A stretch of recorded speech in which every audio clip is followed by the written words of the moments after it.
Hey guys, Gary Peterson here, and we are moving straight through. We are on the secondary assessment part 2, and now it brings us to our rapid medical assessment. We had just completed doing our rapid trauma assessment, and if you haven't seen that one, you need to watch that one first, because everything that we're getting ready to do is hinged on that. So you have to know that one first. And you not just got to know it, but you got to know it well. Alright, so here's where we get into the universal patient assessment. People tend to fall apart on not catching life-threatening issues because they zero in on the issue at hand. And there's nothing wrong with zeroing in on the issue at hand, asking the questions that are appropriate to that particular issue.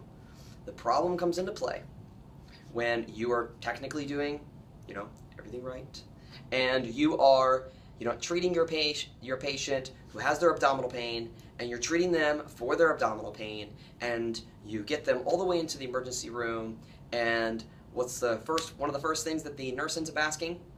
Mr. Jones, do you have any chest pain? Oh, well, yeah, actually I do. And not only do you look like an idiot, but you didn't do the best for your patient. Because maybe you wouldn't have brought them to that hospital. Or maybe you would have brought them to the hospital a little faster. Or hell, I don't know, maybe you would have actually treated the chest pains. So we need a universal pathway to be able to assess all of this so that we don't miss those types of critical things. And time again, we bring our candidates in and we train them, and they get a chest pains call, and we're like, oh, well, next time you have a chest pains call, you should really kind of do it this way and this way and this way. And then they say, okay, being a very good candidate or very good student, they put that in their back pocket, and then they move to the next call. And it could be a respiratory call. And then it's, oh, well, next time you have a respiratory call, do this and this and this. Now they put that in their back pocket. After a little while, they get this Rolodex of all these different ways that they need to assess patients, and they just get totally thrown. And it only just feeds in further to the whole tunnel vision thing of zeroing in on the chief complaint. Here's the problem, though. The chief complaint of the patient might not actually be the chief issue for the patient. So if you train for following up the chief complaint or zeroing in, you're actually not going to help the patient. Let me come on the other side real quick. So I love the TV show House, and one of the things that is my biggest takeaway from that is the fact that everybody lies. Love it. Okay, so you've got your liars of commission, and you've got your liars of omission. And your liars of commission are, your young, friendly person who has been shot or has, overdosed on heroin, and you reverse them from Narcan, and they're like, oh, I didn't take any heroin. So there's your object liars, or the person who got shot because they were just minding their own business, or they were on the way to the library. But then you've got the liars of omission. So this is going to be the patient who, yes, they have nausea, but they also have chest pain. And they're not thinking to tell you about the chest pain because it's not as bad as the nausea.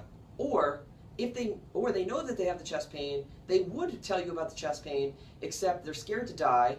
And if they admit to themselves and admit to you that they have chest pains, it means they could be having a heart attack. And if they're having a heart attack, they could die, and they don't want to die, so we're just going to back the train up to the point where I'm not going to admit that I actually have any chest pain or pressure or heaviness.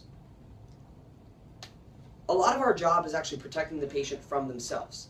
We are being called as the medical professional, not them. If they could have handled it, we wouldn't have gotten called. And in most of the circumstances, we are the highest trained medical authority on the scene, which means it's our job to protect them from even the things that they don't even understand that they need protection from, which puts even more onus on a really good assessment. So let's walk this into our medical assessment. We already did our trauma. Everybody's usually pretty good on their trauma. We're now going to move into our medical assessment. By far, most of our medical patients are conscious. They can talk to us. So our structure needs to change a little bit. However, it is still going to be based on the general concepts and guidelines that we just covered with the trauma assessment. What we're going to end up doing is we're going to take the principles of what we already know that's trauma and muscle memory, and we're going to apply that into medical. Our objective here is we're going to identify anything that could kill our patient in the next 30 seconds, 3 minutes, or 30 minutes. And we're going to do it quick. because we've got other things we got to get done. That's why it's the rapid medical assessment, just like the rapid trauma. The rapid trauma, you've already gone through the things that are in your primary assessment. You've already found them. You've already fixed them. If you haven't fixed them, you're staying right there. You're not going anywhere else. But you've already fixed them. You're managing them. Now you're going to go really quick, head to toe, just to make sure there's nothing else going on that otherwise you would have missed. Same thing for your rapid medical. So what we're going to do is, our muscle memory is already built to go head, neck, chest, abdominal, lower extremities, upper extremities, and then finally the back. We're going to keep it that same way.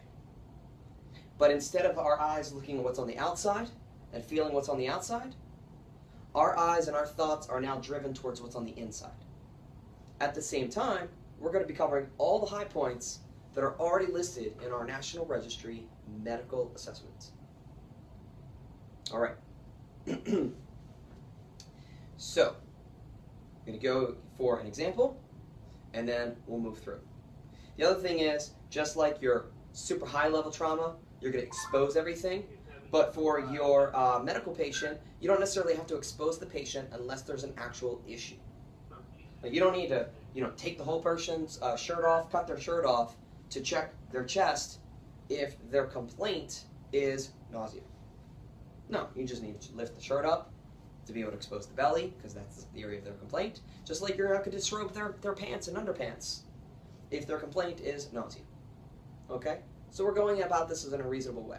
So we can assume that this patient is wearing a t-shirt and pants, and we're going to do things as appropriate. All right. So our primary size, our scene size up is done, our primary assessment is done. It is a medical patient, okay? And we are approaching our patient, okay? So we've got, coming into the scene, we already have an initial impression. We have no issue with, assuming any trauma. We don't have any evidence of trauma. So now we've got a medical patient. We were dispatched to a medical call. We were dispatched to a sick person. That's it. Very generic. So our scene size up, BSI, scene is safe, number of patients. Check, check, check. All done. We approach. As we approach from 10 feet away, we see the patient, kind of holding their belly, looking around the room. They seem oriented. They seem appropriate. Already we're taking in lots of information at the same time. Their skin color looks relatively normal. They're not diaphoretic. They're not fidgety. They're not depressed and moving very little. They're not somnolent. They're conscious. They're looking around. They seem like they have their wits about us. Hey, how you doing, sir? My name's Gary. I'm a paramedic. What's going on today? Patient tells you they have some nausea. All right, now while I'm checking in, I'm checking temperature right now. I'm also holding his radial pulse. I'm getting an idea of whether or not it's super fast or super slow. So I've got, and he's talking to me. So I've already checked airway, breathing, circulation, disability, because he spoke to me intelligibly. Exposure, I'm looking him up real down real quick. I don't see any signs of major bleeds, okay? And he's in an inside environment, so he's already protected from the majors of heat and cold. If not, we'd have to settle that. So my primary assessment is done, and we're only 3 seconds in with our patient contact. Oh, you got some nausea? Oh man, sir, I'm really sorry to hear that you have some nausea. Listen, well, I'm going to talk to you more about your nausea, but I'm going to check you out head to toe real quick, just to make sure there's nothing else going on, okay? All right. Now here's where we have to keep the questions open-ended enough to allow the patient to give us information, but closed enough to not hear the war story of what happened to them 30 years ago. So we're going to be checking them head to toe real quick, hands on where appropriate. All right, so sir, up inside your head now, are you having any lightheadedness, dizziness, anything feel weird? No? Okay, any drugs or alcohol today? I know, silly question, I ask everybody. No? Fantastic. Okay, open up your mouth. Good? No issues? All right, now how about down in your neck? Go ahead and swallow for me. Fantastic, thank you. Go ahead and sit forward for me. I'm going to take a listen to your back. So we have the patient sit forward. We're going to go ahead and listen to our lung sounds. This is a heavy mannequin. So 1, 2, 3, 4, 5, 6. We're starting very low. Here's where we're actually listening for good appreciated lung sounds. I want to know rales, wheezes, rhonchi, diminished, clear, anything like that. Okay, your lungs sound nice and clear. You having trouble breathing? No? Fantastic. How about up in your chest? Go ahead and take a nice deep breath for me. Good.